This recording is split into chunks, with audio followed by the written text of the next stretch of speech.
Text on screen. Lodo, partition interdisciplinaire.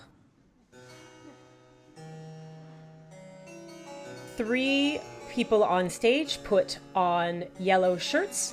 Another man puts on yellow boots. A woman plays a harpsichord, and another stands to the side. One of the men in the middle hands a yellow extension cord and a yellow rubber ducky to one of the men. A yellow chalice is passed. One of them has a hockey helmet on with a yellow grate. And the middle person holds possibly a board game with a can on it that is yellow. The person holding the duck sits on the floor. The one holding the tray sits on a table.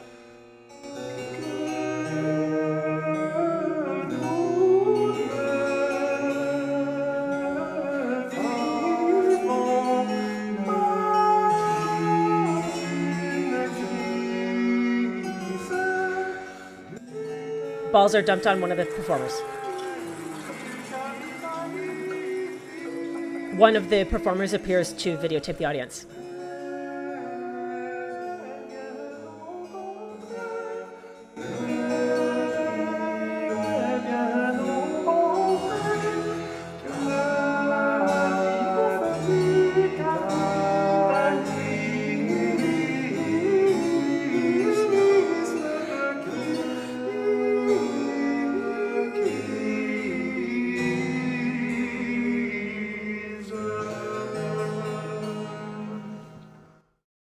Three people sit around a small table. Bonjour, moi je m'appelle Gabrielle Boutillier et je suis une membre de l'Orchestre d'Hommes Orchestres avec mes collègues ici présents.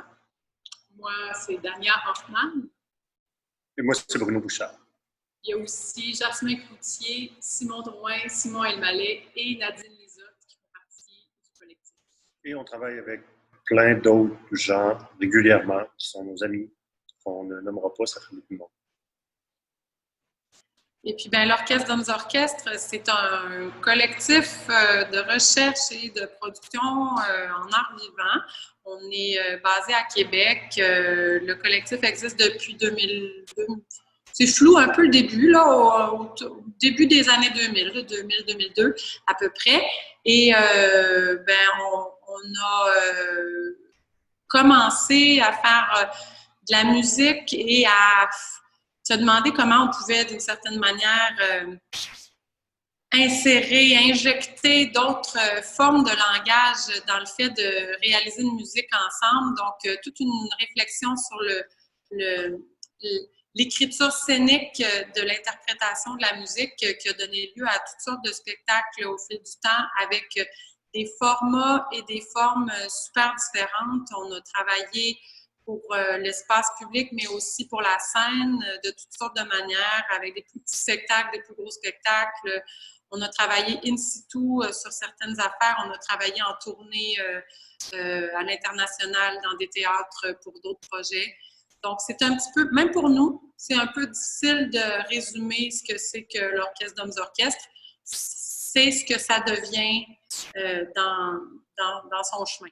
On ne s'est jamais choisi pour notre histoire. C'est pas ça qui a fait qu'on s'est réunis. On s'est réunis pour des raisons beaucoup plus hasardeuses, mais ça donne qu'on a des chemins très, très, très différents, chacun de nous, autant en musique que tout le monde a fait de la musique, tout le monde a pratiqué beaucoup d'autres arts et même métiers, en fait. Et je pense que c'est un intérêt d'ouvrir l'idée de la performance musicale à d'autres choses, certainement, qui nous a réunis. Puis après ça, ça a débordé de la musique aussi. C'est vrai que la musique est très présente, mais ça a rapidement aussi débordé de la musique. Il y a une chose qu'on cherche beaucoup dans les choix qu'on fait d'activités de performance, c'est d'activer le présent le plus possible. Donc, on va suggérer des fictions, mais on ne va pas travailler à forcer des fictions. On va travailler à ce que le réel soit le plus tangible possible. Donc, on va tendre vers un théâtre d'action concrète, toutes les théories de la performance, mais intégré à toute une autre orchestration de disciplines, activée par le vivant. Même une installation, il va se dégager l'idée du vivant. Qu'est-ce qu'elle provoque comme instant présent vivant? Qu'est-ce qu'elle a comme animisme, finalement? Donc, ce genre de choses. Définitivement, la notion d'art vivant telle qu'elle est généralement comprise fait partie de notre travail. C'est ce qui est un travail qui repose vraiment sur la présence et le geste des performeurs. On n'est pas tant dans une approche de jeu, mais plus dans une approche d'expérience, en fait, même en situation de performance. Puis ça, je pense que ça caractérise beaucoup le résultat, mais aussi notre intention, puis le chemin qu'on a vers le résultat, de toujours travailler sur la corde raide de quelque chose de vivant qui peut ne pas marcher comme prévu, ne pas donner ce à quoi on s'attendait, qui va dépendre aussi un peu de l'état dans lequel on se trouve au moment où on fait le geste, etc. Donc, on est dans la définition générale des arts vivants, mais on est un pas plus loin dans l'idée de servir le vivant dans notre façon de travailler. Puis je dirais qu'il y a peut-être pour moi, une autre dimension, peut-être un peu plus philosophique, mais l'idée que l'art lui-même est un peu vivant dans cette affaire-là, parce que c'est pas juste nous qui commandons quelque chose qu'on va réaliser, parce qu'il y a une espèce de dialogue entre nous et la forme qu'on travaille en permanence dans notre façon de travailler, qui fait que des fois, on a un peu l'impression que cette forme-là a sa propre volonté, a sa propre vie. Et on va donc souvent être dans une espèce de corps à corps avec les formes qu'on travaille sur très longtemps par rapport à peut-être d'autres artistes qui ont une idée assez précise et dont le travail va être de concrétiser une idée qui était précise au départ. Nous, ça se passe pas du tout comme ça. C'est quelque chose qui est sur du long terme, là, sur des années, puis on parle là 5, 7 ans, des fois même. C'est vraiment du très long terme. Et à un moment donné, les formes sont rendues là où elles voulaient aller et elles s'arrêtent et elles nous le disent, en fait. Ça y est, je suis rendue. Donc, c'est un processus qu'on a expérimenté à plusieurs reprises. C'est pas nécessairement quelque chose qu'on a souhaité, c'est juste quelque chose qu'on subit d'une certaine manière, qui est un peu le résultat de notre posture philosophique de départ et de notre approche après. Text on screen, la partition. Quand est-ce que c'est une partition? Quand est-ce que c'est un canevas? Quand est-ce que c'est libre? Quand est-ce qu'on a écrit? Ça a été difficile pour nous d'essayer de savoir c'est quoi une partition. En fait, nous, nos partitions, c'est de l'archivage. Une fois que le spectacle est prêt, on est capable de noter par après qu'est-ce qu'on a fait, puis en faire une partition. On parle d'écriture scénique, mais on n'écrit pas ce qu'on fait. On parle de partitions de déplacement, mais ils ne sont pas notés, sont intégrés. Puis ça dépend des spectacles aussi. Quand c'est une création peut-être un peu plus collégiale, tout le monde avance un peu à sa manière et la partition individuelle et collective se fait en même temps, mais des fois, on porte un projet plus personnellement, où est-ce que là, on a une idée qu'on veut essayer, puis là, on l'organise, on essaie de voir qu'est-ce que tout le monde va faire, puis là, on transmet ça. Mais une fois qu'on a certaines musiques, certaines actions qu'on veut placer, là, on le met, on joue avec nos cases pour voir qu'est-ce qui peut arriver en même temps, qu'est-ce qui va arriver à sa destinée, à quel moment. Des fois, on les découpe carrément, puis on joue avec nos cases. Il y a des fouillis de listes incroyables.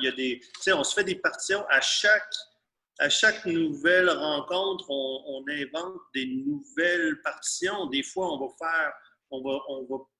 on prépare des idées, c'est des stimuli pour développer l'idée. Après ça, il y a des constats à la fin du travail. Ce constat-là devient la prochaine partition pour le prochain exercice. Et finalement, elle est en mouvance constamment. Donc, il y a des grilles Excel et des grilles Excel et des listes et des listes et des listes. Il y a certains événements, il y a des moments, là, le plus pertinent, je pense, par rapport à, pour observation, c'est peut-être à un moment donné où chacune des disciplines est synthétisée en un mot. Là, on a toutes les disciplines qui s'en vont sur un timeline, puis on marque tout ce qui se passe en même temps. Puis des fois, il y a des trucs qui durent 2 tableaux, des fois... Mais tu sais, c'est des repères, parce que pour de vrai, quelqu'un va porter beaucoup plus de complexité et de subtilité dans son action que ce que ce résumé-là va faire. Mais ça ne veut pas dire que c'est un canevas à la Commedia dell'arte nécessairement non plus. On n'improvise pas. Ça, c'est un constat qu'on a fait tout à l'heure qui était quand même important.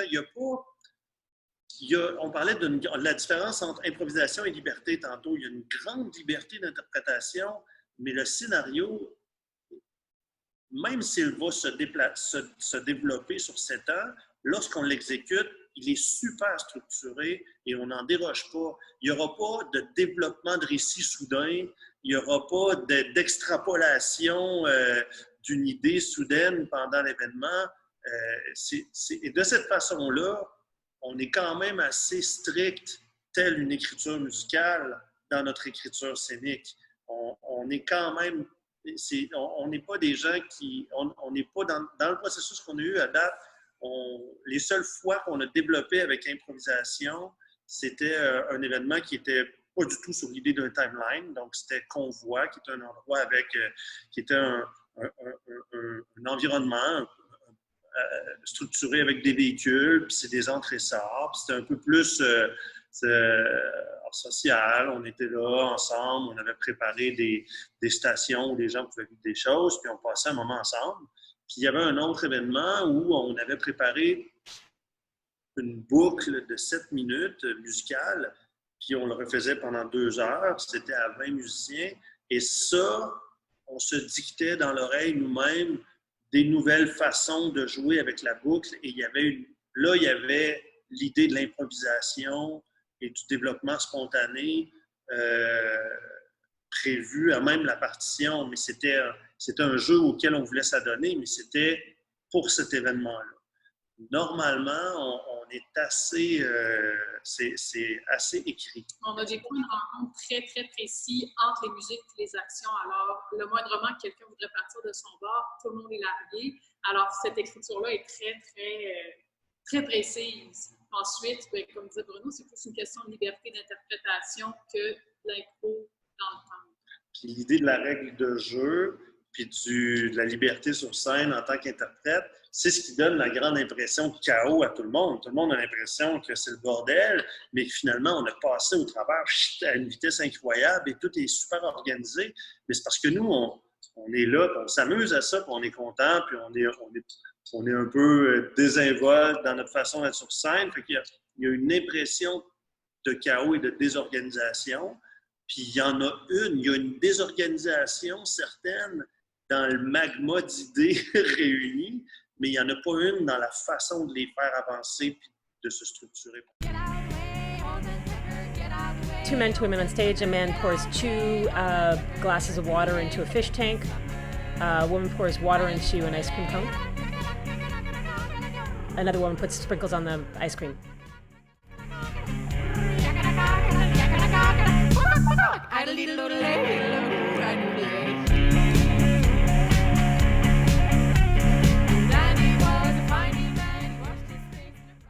Il y a différentes façons d'intégrer des collaborateurs. Il y a des situations, par exemple, quand on a fait Cabaret Brise-Jour, on a travaillé à 8 performeurs. Donc, au-delà de l'équipe de 6 performeurs régulières de l'orchestre, il y a eu deux performeurs qui sont venus travailler avec nous. Ils ont été intégrés plus tôt dans le processus quand même parce qu'il fallait travailler avec eux la musique, les performances, etc. Mais dans le cas, par exemple, de 150 cabanes, qui est un spectacle qui mettait en branle une 50aine de performeurs, il y a eu, pour ainsi dire, aucune répétition parce qu'en fait, on les a juste bien préparés, c'est-à-dire on leur a envoyé la boucle musicale d'avance en leur expliquant comme il faut comment elle se partitionnait, entre guillemets. J'aime bien utiliser le mot partition aujourd'hui. Et on a indiqué comme il faut à chacun, dans le fond, dans dans la ligne de tes actions, ben, ça doit opérer ici, se transformer ici, le mouvement doit se faire là. Et donc, on s'est juste assuré que chacun avait une feuille de route extrêmement claire. Puis après, nous, ça va, c'est-à-dire que ce qu'on a à mettre en place était mis en place avec ça, puis on lance la bouteille à la mer, puis ça opère tout seul. Donc, là aussi, c'est quelque chose d'un peu particulier parce que je pense que des fois, les gens voient notre travail puis ils se disent « Mais mon Dieu, ça doit être des heures et des heures et des heures et des heures de répétition. » Mais même pour nous, on ne répète pas, on réunionne. On fait des grandes réunions interminables autour d'une table. On a la grille dans notre tête. On a la grille avec, par exemple, la trame de cuisine, la vitesse à laquelle le poulet doit cuire, la trame de musique, la trame d'action de qui va où à ce moment-là, qui va laisser le couteau à tel endroit sur scène pour qu'il puisse être utilisé pour faire telle action après par une autre personne. Ça, on l'a tout dans notre tête, puis on s'assure avant de partir que tout le monde sait ce qu'il y a à faire, mais on ne répète pas tant. C'est ça qui est particulier parce que puis c'est là que je prends conscience là, en temps réel à quel point, oui, il y en a une partition et qu'elle est très précise parce que ça nous permet de ne pas répéter parce qu'on sait très, très bien où est-ce qu'on s'en va. Quand on démarre, on sait où on s'en va. Fait que ça nous permet de faire des choses hyper complexes avec une ou deux répétitions.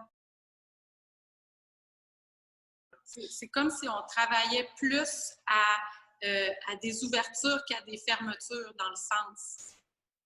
Ceci dit, on va souvent forcer les choses. On travaille beaucoup en bricolage, en agencement, en superposition, juxtaposition. Puis on va peaufiner les choses pour qu'elles tiennent ensemble, mais qu'elles résonnent fortement les unes sur les autres. Donc, pour garder, on peut garder l'exemple de 150 cabanes qui vont en être un bon, mais c'est bon pour tout notre processus créatif. C'est qu'à un moment, il y a eu des idées de tableaux, de tableaux vivants, de performances, d'actions qui étaient complètement autonomes, qui étaient désirées pour ce qu'elles sont, qui, à un moment donné, étaient sur ces musiques-là. Puis là, il fallait... On les agençait. Elles prenaient un sens en étant réunies. Finalement, c'était pas toujours... Ça ne veut pas toujours porter un même sens. Ça prend un sens en étant réuni. Absolument.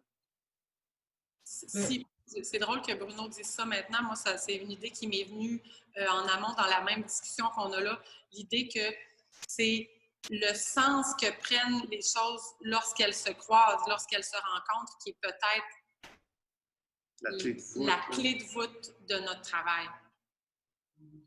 Oui, puis ça, c'est dans le processus créatif. Puis, comme dit Gabriel, il y a un 5-7 ans où ces affaires-là se peaufinent, il y a de la liberté tranquillement, la partition se resserre, mais plus elle se resserre, plus on est capable de travailler l'expression du détail et plus il y a encore beaucoup de choix qui sont faits. Et à un moment donné, les choix deviennent individuels, deviennent aux porteurs de partition. Donc, il y a une liberté d'interprétation qui devient en écriture elle-même aussi pendant un temps et qui, à un moment donné, s'arrête par le performeur lui-même. Il a développé une identité via son identité à lui. Et un jour, lorsqu'elle est terminée, on est capable de trouver un remplaçant, si on a besoin, un remplaçant qui va pouvoir exécuter une partition qui possède ses zones de liberté d'expression aussi, mais qui est assez détaillée pour être chorégraphiquement reproduisible finalement, mais pas nécessairement reproduisible dans l'intention. L'intention est traduite dans le choix d'action, dans le choix de règles de jeu. C'est-à-dire, ta règle de jeu, ça va être qu'on va t'attacher une main avec une corde puis qu'on va te tirer la main. Puis là, toi, joue comme tu veux avec ça, mais la règle de jeu va être la même puis le tableau ne pourra pas changer parce que le jeu, il est là. T'sais. Mais toi, en tant que performeur, après, tu chantes ta chanson pendant qu'on te tire la main, puis il y a une autre règle de jeu qui est tu chantes la chanson dans une canne de conserve pour avoir un thème de voix qu'on veut. Ça non plus, ça ne change pas. Mais toi, après, tu peux le porter comme tu veux en tant que personne. Avec la contrainte, on est obligé d'être réellement dans ce qui se passe parce qu'il faut, engager le corps pour combattre un peu la contrainte, puis il faut en même temps livrer un message qui est attendu. Donc, il y a cette espèce de combat intérieur-là qui donne toujours une vérité extraordinaire et qu'on adore. Pour moi, il y a quelque chose de pratique, si on veut. Ça nous occupe sur scène par rapport à notre présence scénique. Si tu es en train de jouer d'un instrument, tu n'as pas le choix d'être un peu vrai. Tu n'as pas le choix d'être vraiment en train de faire quelque chose de pratique. Puis là, ben, on essaie de faire quelque chose en même temps. Donc, veux pas, ton cerveau est divisé en deux. Des fois, il y a du cafouillage d'un bord ou de l'autre. Et puis, l'aspect performatif de jouer de la musique en faisant quelque chose d'autre est intéressant. Ben, on n'est pas tout à fait des experts de notre manière de créer, mais on va faire notre possible pour vous en parler. Parce que ça nous dépasse toujours un petit peu, on ne comprend pas tout le temps c'est quoi les chemins, mais on fait notre possible. Puis certainement, la musique a un rôle absolument structurant pour toutes sortes de raisons. Ce que Dania exprime là par rapport au fait que, puis là ça m'a fait rire quand elle a dit ça coupe notre cerveau en deux, là on touche à la notion informatique de partitionner un disque dur par exemple. Alors on est dans une certaine partition aussi, on dédie un certain pourcentage de notre présence à faire de la musique et un autre pourcentage de notre présence à faire autre chose. Et je pense que ça opère pas mal dans notre façon de travailler. Mais aussi la musique, qu'est-ce qu'elle vient faire? Elle vient créer une durée. Donc, une espèce d'espace-temps, d'une certaine manière, qui va avoir un grand rôle dramatiquement. On a un début, on a une fin à quelque chose et il faut habiter cet espace-là. Donc, juste par le fait de gérer le temps de notre occupation d'un espace, la musique vient jouer un très grand rôle. Et elle va avoir un peu le rôle de créer une certaine courbe dramatique aussi à laquelle les actions performatives, les objets, les gestuels vont répondre, vont faire écho. Donc, on peut aussi comme déjouer la fréquence ou l'espèce d'intention qu'une musique pourrait suggérer avec quelque chose qui va complètement dans une autre direction ou au contraire la renforcer en allant avec le geste un peu dans le même sens que la musique. Ça nous permet d'avoir une espèce de super pouvoir là, sur la courbe dramatique de notre affaire. Et là, on parle zéro de psychologie. Là. On n'a aucun développement psychologique dans notre approche et pourtant, on arrive à vraiment moduler une courbe d'intensité dramatique dans un spectacle. Après ça, la musique a servi. Elle a servi à structurer de l'écriture, mais de plusieurs manières différentes. Nos premiers spectacles, Joue à Tom Waits, puis Cabaret Brise-Jour et autres Mandel. Y a-t-il encore autres Mandel dans le titre? Je ne me rappelle plus. Cabaret Brise-Jour, ce spectacle Scottville, étaient des spectacles qui étaient construits sur l'idée du spectacle numéro, en fait, du récital musical avec des pièces de musique. Et donc, théâtralement ou dramaturgiquement parlant, c'était la structure sur laquelle on était et avec laquelle on jouait. Un genre de setlist avec une courbe d'intention musicale. Fait que là, on avait une première partition, mettons, ou un premier canevas, un premier frame d'écriture qui était des boîtes qui avancent une après l'autre. Puis par boîte, on rentre dans des univers, un peu à la manière du tableau vivant en art visuel, dont on s'est inspiré un peu pour aller dans des mises en scène. Des fois, c'est des mises en scène beaucoup plus mécaniques. Écoute, on pourrait nommer plein d'influences, que ce soit grotowskienne ou whatever, mais on n'a pas besoin d'aller là nécessairement. C'est un potluck d'influences, mais tout ça pour dire qu'on avait ces premières structures de partition-là. Après ça, la musique a servi a servi de liant à une autre idée qui était d'utiliser un camion pour faire un événement extérieur.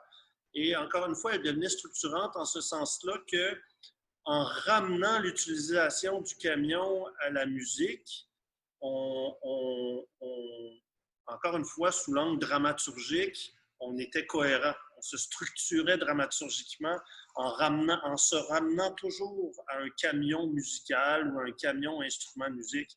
Mais chacun des numéros était plus ou moins à propos de la musique, qui était soutenu par la musique, mais tranquillement, cette première partition-là laissait la place à une autre partition qui était comment on transforme notre camion de numéro en numéro.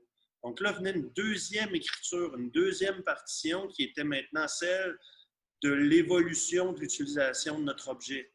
C'est pas tant, on n'est pas sur le terrain de l'image, on était dans un développement de l'objet plus art visuel.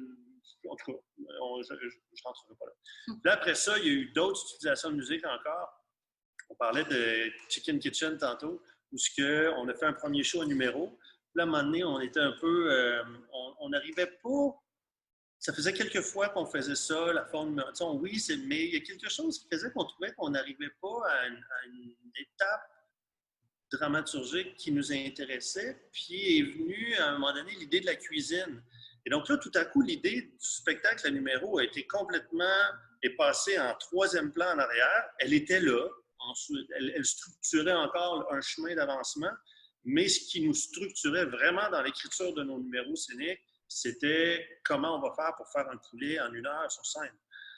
Puis là, c'était ça qui devenait la partition qui nous dictait comment construire nos numéros. Et finalement, bon, pour donner un dernier exemple, il y a eu ces grandes performances à grand déploiement, 20, 30, 50 performeurs dehors, où là, il y avait tellement de monde impliqué que là, la musique était hyper structurante. Chacun des petits moments dictait à telle mesure, tu pars, tu prends ta marche, tu montes au 4e étage, tu lances la lettre, tu redescends. À la fin de telle mesure, tu prends ton instrument, tu joues telle autre partie. Et là, il y avait vraiment une organisation chorégraphique de la musique. Et puis finalement, tout à l'heure, dans les discussions, on se promenait beaucoup entre musique et chorégraphie. C'est lequel qui dicte. Tu sais, c'est toujours un aller-retour. Tout à l'heure, on parlait d'être vivant, on va essayer des choses, nos essais nous révèlent des affaires qu'on n'aurait pas pu penser avec notre tête, puis là, on repart écrire avec ça. C'est la même chose entre la musique et l'organisation de nos actions. À un moment donné, on se dit, pendant la musique, on pourrait essayer ces actions-là, on va l'essayer, puis là, on fait, non, c'est cette action-là qui va aller vraiment mieux. Et donc là, l'action se met à diriger la musique, finalement, puis on se promène un peu entre les disciplines. Pareil comme quand on invente un instrument, même chose. On pense qu'il va faire quelque chose, finalement, l'instrument fait complètement d'autres choses. Et là, c'est l'instrument qui nous dicte ce qu'on doit faire dans le numéro, finalement. La musique n'est pas toujours un point de départ, mais elle en fait toujours partie ultimement. Bruno parlait d'un projet à 50 performeurs avec beaucoup de petites actions, mais finalement, c'est la musique qui nous donnait une impression d'unité dans tout ça. Il y avait chaque petit univers distinct, mais finalement, tout le monde, à sa manière, participait à cette grande musique-là qui se déployait. C'était ça la fonction de la musique, mais la musique a été écrite plus tard dans le projet, après qu'une partie des actions soit décidée, puis qu'on connaisse les performants, puis quel genre d'instruments ils pouvaient jouer. Bien là, on s'est mis à écrire pour ces gens-là aussi. Alors là, la musique est arrivée dans un deuxième plan, mais on savait à la base qu'il y en aurait. Ça va toujours dépendre du projet. Des fois, on va écrire des musiques, puis on va se dire, on part de cette musique-là, puis on écrit performativement sur les musiques, mais pour des projets comme 150 cabanes avec tous les performeurs, à un moment donné, c'est l'action qui nous disait, il faut changer de la musique, il faut que la musique dure plus longtemps, et donc on écrit la musique en fonction de ce qu'on veut faire.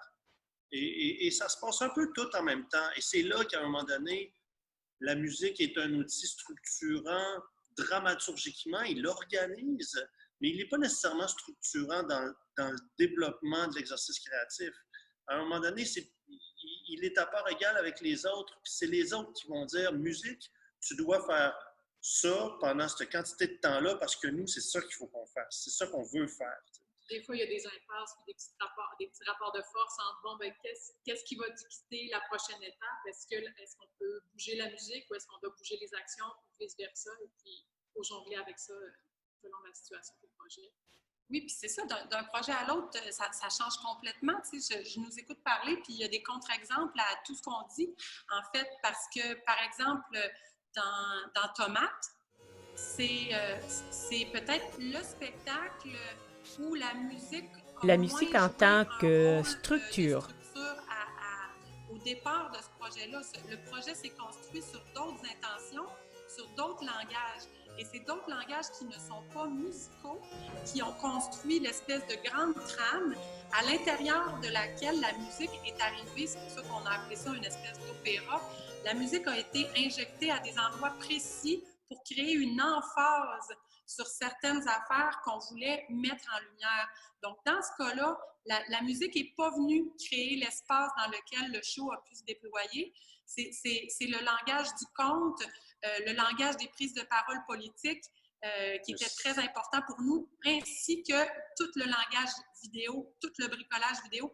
Alors, c'est des affaires super différentes, mais qui ont à elles trois, le conte, la prise de parole politique et la vidéo construit l'espèce de courbe et la musique a juste été utilisée pour vraiment exacerber les intentions qu'on avait à différents endroits. Puis là, on trouvait que c'était vraiment le procédé opératique, c'est-à-dire une superposition de langage avec la musique qui a vraiment un rôle romantique là, de grossisseur d'émotions puis d'intensité. Alors, à ce moment-là, ben, on est allé composer les musiques pour faire ce qu'on voulait que ça fasse sur les textes. En fait, on avait des petits extraits de texte qu'on voulait mettre en musique. Alors, ça a été une approche de la musique complètement à l'inverse de d'autres projets, par exemple dans 150 cabanes, où notre boucle était totalement construite sur la musique et c'est à l'intérieur de ça qu'on a injecté la chorégraphie gestuelle performative. On finit souvent par se garder des traces pour nous aider à une mémoire, se rappeler ce qu'on fait, mais on veut laisser les idées continuer à évoluer et surtout laisser les gens qui vont porter les idées les porter de façon intime et personnelle aussi. Et donc, le travail de l'Orchestre des orchestres, c'est l'amalgame de tous les imaginaires, de toutes les façons de faire, de ses membres. Puis après, c'est l'amalgame de toutes les façons de porter ces idées-là aussi. Donc, on va souvent évoquer des fictions. Je disais tout à l'heure, on va souvent évoquer des personnages aussi, mais on est d'abord et avant tout nous-mêmes en situation de jeu, mais de jeu jouer à des choses, là, pas jouer, se prendre pour un personnage nécessairement. Text on screen, colique partition, ensemble, SQET,